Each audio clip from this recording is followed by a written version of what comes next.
There's a moment every entrepreneur hits. You're working harder than you ever have. The calendar is packed, but the inbox feels endless. That to-do list never gets shorter, and somehow the business still isn't growing the way that it should be. But the problem isn't effort. The problem is leverage. Welcome to the Leverage Podcast. I'm your host, John Davidson, and every week I'm sitting down with founders and top performers who have found that lever. The hire, the system, that mindset shift that changed everything. This show is for the business owner who's ready to stop being the bottleneck and start being the architect. Let's get into it. To another episode of the Leverage Podcast. Today it's my pleasure to be joined by Cortez Battle, who is the founder of the Battle Boyz Cleaning service based in the Atlanta area. Cortez, thank you for joining me today. No problem. Thank you for having me. Absolutely. So one thing I love about your business is that it's not something everybody does or everybody strives for, right? And so you've got a labor-intensive business where you are hands-on, you are in these buildings, and you are cleaning, which is not everybody's favorite thing to do. Yes. So take me back to the moment, what motivated you originally to start your cleaning company? Well, it started with the 9 to 5 and just wanting better for my life. And I asked myself, like, how can I change the world? And it seemed like the world started changing around COVID-19. So I took advantage of the opportunity to have COVID-19 jumpstart my business of cleaning. So what's something that nobody wants to do? Cleaning. Yeah. Facts. Yeah. Now COVID shut down a lot of businesses. We don't hear Yeah. as many people saying, "Oh, COVID jump-started my business," right? And Yeah, exactly. also during that time, being in person in places was very much frowned upon. How did you Now, obviously we needed cleaning, right? Yeah. And so we want to make sure that everything is clean, but how did you go about starting a business where you actually have to be in person when everybody was staying at home? Well, the biggest thing was convincing people that you're sanitizing and doing things the right way. It really wasn't no right way. It was just, for lack of a better term, playing on people's fear of actually catching the COVID-19 at the time. Yeah. So it's like, hey, we can prevent that if you just let us come sanitize. Like, we were sanitizing warehouses, we were sanitizing people's houses, and it's all in the services that we were offering that made people more comfortable with hiring us. Yeah, and so speaking of the services, what are all the services that you currently offer? So as of right now, we also offer post-construction cleaning, event space cleaning, office space cleaning, house cleaning, pretty much the cleaning world over here in Atlanta, Georgia. Cool. And so I'm just curious because cleaning is not something that everybody loves to do, but we all, Have to do all it. have Right. those things. Like for me, I don't mind doing dishes. And so I after, mind. I hate dishes. well, I hate laundry. So, um, if somebody could fold my laundry and I could do their dishes, that would be a match made in heaven. Hey man, Um, we but need to talk. so, but from a cleaning perspective, was cleaning buildings and stuff something that maybe you grew up doing as you were a kid or something that you didn't really mind doing? Or were you like, hey, we got to make this money and I see a need and regardless, I'm going to step into this space? What was that like for you? Well, it was always a little bit of both. So my grandmother, she had a cleaning company when she was younger. My mom owned a cleaning company when she was younger, and rightfully so. When I took that from both of them, it was just an easy transition into it. Also, being having an entrepreneur mindset, not being able to focus on one thing at a time. Like, I have Yeah. so many ideas just for my cleaning business. We're not going to talk about that right now, but we'll Yeah. see it in the future. But just having the wisdom that they gave me and the drive that I have for myself to be better in the world. Yeah. So take me through that first pitch. The first time when you say, Yeah. okay, we're going to start this thing and I got to get customers, right? Right. What was that first pitch like when you're reaching out to someone saying, hey, hire me to do this? Yeah, well, it was pretty much big on my knowledge because everybody's knowledgeable of something, prior to starting it. So I was in the restaurant industry. I was in the hospitality industry with my grandma also owned a personal care home, so cleaning with that too also. So I had the knowledge of cleaning already, and just bringing it to fruition. And I was really big on telling them exactly what I was going to do for their space. So I'm going to sanitize on top of, I'm going to get on top of your cabinets. We're going to get behind your refrigerator, inside your microwave, behind your microwave, all those places that you didn't even think you was calling a cleaning company to do. Right. Yeah. Yeah, and well, and one thing I love about your business is everybody needs it, Yep. right? We all got to clean whether we like it or not. And one thing I think a lot about with a variety of different businesses is there's a lot of money to be made in offering a service that people don't want to do, Yeah. right? And so just the simple fact I think about, a lot of service industries, right? It's like, Hmm. oh, I don't want to do this. I'd rather pay somebody to do it. And with what Exactly. the business you've developed, it's natural demand and kind of everybody needs what you're offering. But to narrow that down to your target market, Hmm. who did you identify first? And has that target market stayed the same or has it expanded since you've been in Well, business? my target, it started off with just sanitizing. So warehouses was my starting audience, and we had the opportunity to clean an event space. One good time they called us, and one event space turned into three event spaces. Three event three event spaces turned into five. Nine turned into 11, and now we're the biggest cleaning company for event spaces over here in Georgia. So Wow. yeah, so like those, it just always like multiplies with one job. It's all about who you know. It's never Mhm. about what you know. It's all about who you know. You know. Absolutely. And when you do a great job with one client, that turns into Yeah. referrals, Yep. or if people who own buildings tend to own multiple buildings, Yeah. as it Exactly. turns out. Yep. Has your business grown mostly through referrals, or has it grown through outreach to other companies, or another way? Well, actually, my company is really unique because I really strive on my personality. And we're not even advertising, so we're heavily off of word of mouth right now. So it's most of my clientele is, hey, I heard from this person that you guys do cleaning services. I heard from that person that you guys do cleaning services. And once they meet me in person, they pretty much, it's pretty much done, because it's like I start my business off of relationships. Yeah, And as soon as I go into it and I have that conversation with them, I'm just like, okay, I need to invite you to the party, not just have you as my cleaning company. that's awesome. Have you identified anything but beyond your personality that has really helped build relationships? I'm thinking for those listening, saying, okay, I've got a business, it's heavily based on referrals. Hmm. How can I do a better job of creating a relationship with this client so that they're willing to share the word of mouth? The thing that I really rely heavy on is just listening. If you let somebody talk long enough, they're going to tell you every problem that they have.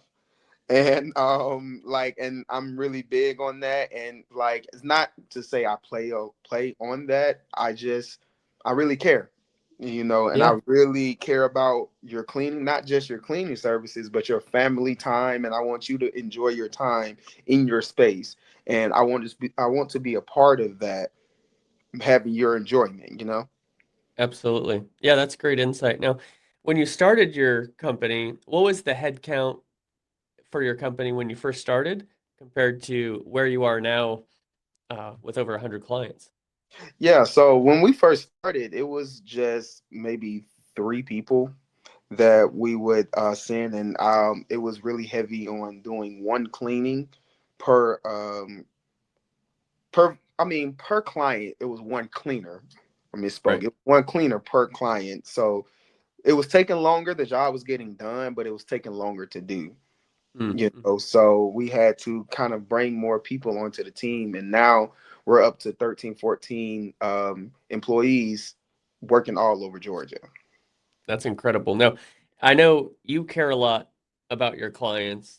And so when you were doing the cleaning to start, you're making sure you're getting every nook and cranny, above the cabinets, in the microwave, everything. And so, as far as ensuring quality and consistency, it's pretty easy when it's just you or a couple other people, right? Now Exactly. that you have, 14 plus employees, how do you go about building that culture that maintains the consistency of the quality that your clients know you for? Yeah, I mean, it's all in finding the right people that care about the company just as much as you care about the company is one part of it. Another part of it is accountability. We want pictures, we want feedback from the clients. We're real big on quarterly check back ins, like, hey, how is this person doing? Surveys, really big on communicating with the clients with what that one person is doing, and we pretty much always catch it before it happens. Hey, they missed this, they missed that, can you send another person? And usually I'll come out there, just set the tone up, make sure that until I can find somebody that is regular, and send the next person, not just keep sending the same different people out, but go in and introduce myself personally as the owner and get that job and done, and the relationship built back up before I try to like enhance somebody else to come inside of there. Absolutely. Now, when it comes to building a team, what are some of the lessons that you've learned since you made those first hires compared to now when you've, uh, have a pretty bigger team? well, what I've learned is you have to trust the process. Like, the process is always going to be growing pains with people. I'm real big on not just giving up on people. People have to learn from their mistakes and learn like what to do and what not to do. Mhm. But when I first started, it was more so about, hey, maybe I can hire this third party company to bring somebody in. That's just another person in between accountability. So That's true. yeah, exactly. So And money. having, yeah, You man, gotta cuts down that profit too, right? man, cuts into the profit. But at the same time, I wasn't really big on profit right now, because really right now what I'm doing is I'm still in the process of 100% of my profits of my business is going towards marketing now. Mm, So cool. like, yeah, so we're big on that right now. Like, so yeah, just pretty much just vetting these people right, being able to interview the correct way. Like, Yeah, even through the process of interviewing, we have found that the people who you think wouldn't fit, they fit because they try harder. yeah. Effort has a lot to do with it, right? Yeah, yeah, and people want to be a part of something that's bigger than them and help grow. And those are the people that I really stray towards, is the Yeah, ones who are like, listen, I want to be a part of this, because we're small businesses. I don't feel like I'm a small business, but I'm a small business. sure. Yeah, I But know what you mean. but like, people that understand that and be like, okay, I want to be a part of this. That's real big to me. Yeah, and it's cool that it's an industry where, effort matters so much, right? There's some other Yeah, companies, there's some other industries where like you really have to be skilled, maybe you have to have a certain education in a very specific thing, or you have to have decades of experience. And of course there are skills yeah, to cleaning, but it's one of those things that really attention to detail, yes, effort, and just caring about, doing your best really goes a yeah. long way. Exactly. And well, with this post construction cleaner, there's a lot more that goes into being able to get on those jobs with me. Hmm. First, I would prefer you guys be certified. But I mean, with every other thing, I can build them up and train them to get into the point of the post construction cleaning. Because once you get to that post construction cleaning thing, you're at the top of the list. Yeah. Yeah. That's awesome. Well, I know that your grandmother had a clean company, your mom had a clean company. Now Yeah. you do, so this is multi-generational. You're focusing mostly on commercial cleaning, Correct. right? What are some of the differences between a cleaning service for an individual, say for homes, and the difference between commercial as far as, dealing with the clientele and what that's all about? Yeah, what I've noticed is reliability is pretty big with commercial.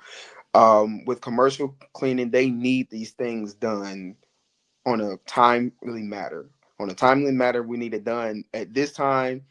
We need it done correctly, and you do not have one or two, three or four different chances to get it right. You have to Yeah. get it right on the first try because there's always somebody right behind you trying to get that contract. But then versus the residential cleanings, it's a lot more, like I said, relationship built because that's where we started at. Um, when you're going into these people houses, you have to understand that this people houses, you have to be able to have a standard of cleaning that that client sees. You know what I'm saying? It's like Right. if this client is if this client cleans very detailed, you have to be just as detailed because Yes. you can think you did a good job. And that was one of the biggest lessons that I've learned throughout the years is your good job may not be everybody's good job, you know? That's a great point. You got to have the standard that the client Yes. has, right? So Yes. how do you go about, do you just, yeah, how do you go about matching a client standard when different clients have different standards? Well, a big part about it is having one, you want to make sure that you have a checklist of things that need to be done for one. Mm. And two is I'm big on telling my employees, hey, make sure you communicate with the client with what their pain points are. Is because every client's pain point is going to be different. That's a And good point. yeah, exactly. So if you can communicate with them and they know exactly what you're looking for and what they're looking for, then at that point everybody knows, okay, this is the way we're going to approach this situation and this is the way I'm going to attack it. And we have a process for each thing that needs to be done, like baseboards. We have a process for cleaning ceiling fans, floors. Most of everybody's floors. It doesn't matter if it's commercial, residential. Everybody's pain point is going to be floors. Right. That makes a lot of sense. Well, I want to get a little bit more into the systems and, you discovering your role as the CEO. But before we do that, let's listen to a message from our sponsor, Sphere Rocket. Business owners and entrepreneurs will place a proven executive assistant VA for just $4 to $8 an hour, and if they don't perform, you don't pay. Imagine freeing up 20 plus hours a week by someone handling your most time-consuming tasks like admin work, managing emails, scheduling meetings, and so much more. This one hire could transform your productivity and give you back the time you need to focus on growing your business. At Sphere Rocket VA, we make this possible in as little as 7 days. We'll place a proven executive assistant VA in your business for just $4 to $8 an hour, and your VA will take over day-to-day administrative tasks, help manage your email and calendar, follow up with past clients, giving you back 20 plus hours a week so you can increase your sales and even enjoy more personal time. And here's the best part. If they don't give you back 20 plus hours a week in the first month, you don't pay Sphere Rocket a dime. We've done this for thousands of business owners, and now it's your turn to see the results. Click the link around this video to schedule a demo and discover how this one hire can completely change how you run your business. Remember, if within 45 days the VA doesn't perform, you don't pay. All right, we're back here with Cortez Battle. He's the founder of the Battle Boyz Cleaning service based in the Atlanta area in Georgia. And Cortez, I appreciate you sharing your entrepreneurial journey and the insights of growing this business. Now, a problem every entrepreneur has when growth begins to happen is getting out of being in operator mode and just being, you know, the person who's working the business, who's in charge, and actually working on the business and taking the time to conduct all these activities that a CEO has to do. What kind of systems have you put in place and what have you learned to be able to serve in the CEO role rather than just being in these buildings cleaning yourself? Man, I'm telling you, like when I was first started this cleaning company, man, I Yeah. was working, man. It was hard. And I just sat and thought to myself, how can I like change the way everything is operating? So I sat down with actually Chat GPT. The thing about it is, it's funny that Chat GPT is as big as it is now because I was using Chat GPT in like 2022. Wow. And Yeah. Early days. your early days before the sponsor. So we was just sit down and we were talking, and I was like, how can I do this?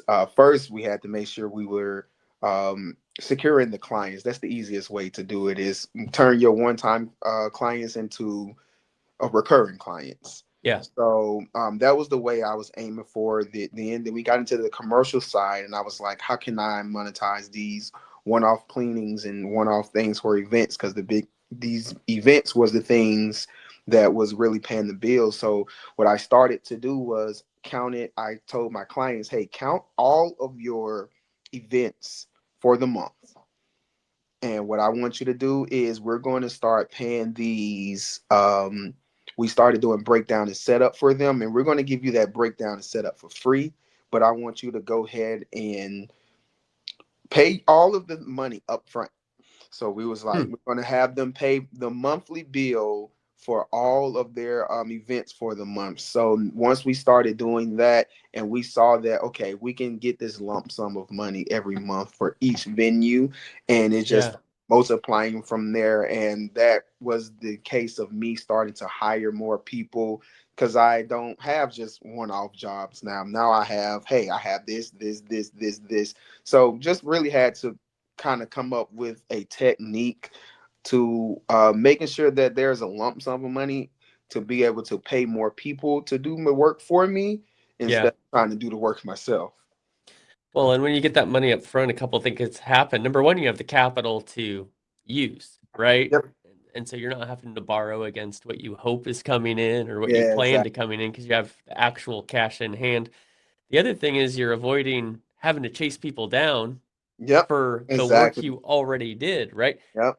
So that can be a common problem with folks. I did marketing consulting for myself for 6 years. Yes. And so what I was very intent on was, 50 up front, 50% up front. Right. And then once I do the work, the rest of the 50% that worked for my business. A lot of people get caught in, oh, you're going to pay me after I do the work.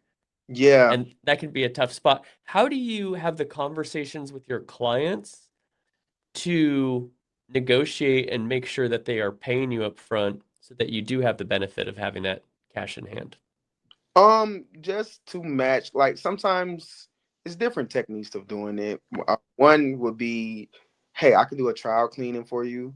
What we can do is we can show you guys what exactly we can do, and then we can talk about that process on down the line of doing monthly. And then you have the process of just making sure that, I mean, we have that process as one, and then you have to have that real conversation with them. You have to be like, hey, listen, you're going to be at the top of my list. You're going to be my number one. Like, you're going to have priority. It doesn't matter which. This is before we actually had the process of having Uh-huh. the handle it. You're going to become priority. You're going to be like, if there's another event space that's not on retainer, you're going to come before them, and they're going to have Yeah. to get their venue cleaned. And then I'll also incentivize them to do that, because not only are we offering cleaning services to them, we're offering breakdown and setup. So we're stacking chairs, we're moving tables, we're doing all of those things right there, including on top of your cleaning. And they're like, okay, I can't pass that up, because honestly, the pain point of event space cleaners, event space owners, they're like, I need my time, and I do not Yeah. want to be out here working till 3, 4 o'clock in the morning. The same thing with construction and looking for people to do it. And once you find people who know other people, they already have it established what, okay, this is how he operates. So Yeah. once you kind of like get that reputation of like, this is the way they operate, it's kind of easier throughout the years. And that breakdown and it break down and put back up takes time, and it's something that absolutely has to happen. And so, man, if you could just take that off somebody's plate, Yep. that is a great additional benefit. And I love the way that you're incentivizing people to pay you up front rather than just being like, hey, you got to pay me up front or I'm not Yeah, showing exactly. up. Yeah, You're doing it in a little bit nicer way than maybe I most would. will.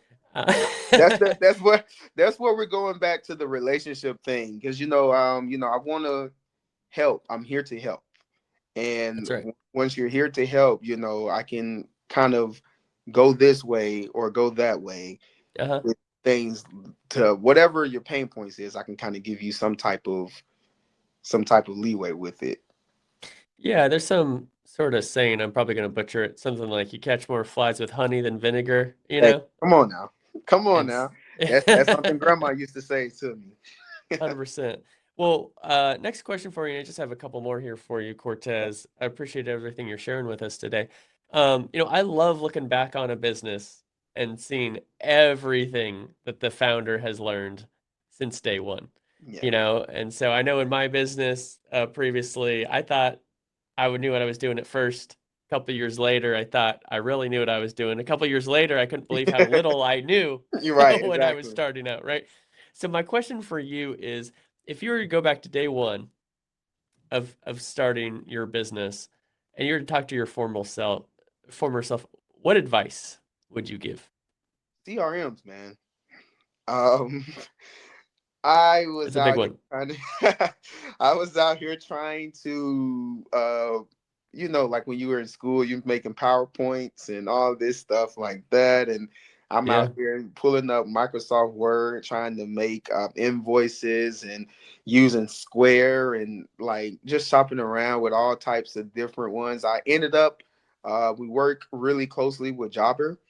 Hmm. Um, and once I found out, when it made it so much easier to like just organize, it was certain times where we used to miss, be like, wait, there's a cleaning today, and embarrassed. Right. We've made the mistakes, and that's one of the things that I'm honest with my clients. And honestly, people be like, you don't want to tell them things like that. With me, I'm like, no, we've made the mistakes, and Hmm. we have done those, and we've learned from our mistakes. That's what You separates. learn from Yeah, them most learn importantly, right? exactly. Yes. So just learning from them, telling them that we've learned from the mistakes, and getting the CRM was the biggest thing that I've ever done. And yeah, like I recommend use a CRM as long as you can, Mhm. because if you don't, you're just out here willy nilly, And for those listening who aren't as experienced with the CRM or just starting out their business, what are some of the benefits, that you experienced once you started using a CRM?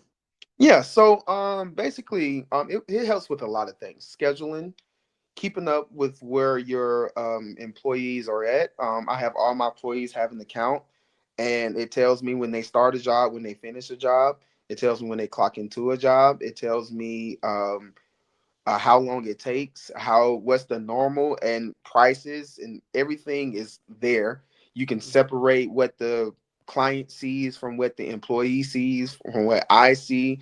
It's like an assistant inside of your pocket. Yeah. And automating those things, that technology that you can apply to your business, even a labor intensive business like Yeah, this one, really is that leverage that allows you to grow and scale. Well, I just have one last question for you, Cortez, and yeah, it is for those listening, especially when they're in the Atlanta area and they're thinking, man, this guy has integrity. He's got hard work. yeah. I love the entrepreneurial spirit and the team that he has built and the accountability that he has. I would love to have this young man, you know, clean my event spaces. How can people get in touch with you to contract you? Oh, absolutely. So you can definitely give us a call at 770-309-2662.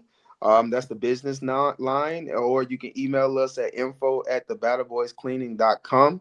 You can also visit our website at thebattleboyscleaning.net. We're also on Instagram with the Battle Boys. We're also on Facebook with the Battle Boys, and you can also look us up on Google with all the same information. Sounds like you have some good SEO there. Yeah, man. Everywhere. We're everywhere. Battle Boys everywhere. You can't miss them. Well, Yeah, Cortez, thank you so much for joining me today. I love hearing about your journey and how you're impacting so many lives through your business. Thank you again for joining me on the Leverage Podcast. I appreciate it. Thank you.